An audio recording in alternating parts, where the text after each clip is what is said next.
Apple is enforcing new age verification requirements for apps in Brazil, Australia, Singapore, Utah, and Louisiana. According to Apple Developer News, the updated Declared Age Range API, now in beta, shares users' age categories, verification methods, and regulatory signals with apps upon consent. Reports indicate that starting February 24, 2026, apps rated 18+ in Australia, Singapore, and Brazil will be blocked for users without confirmed adult status via reasonable platform-level methods.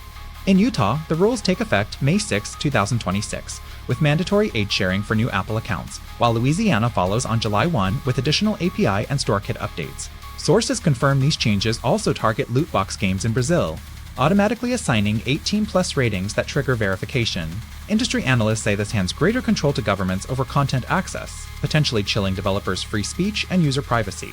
What this means is a step toward broader digital ID enforcement, and experts will watch for global ripple effects. vp.net, the only VPN that you don't have to trust, because it can't spy on you.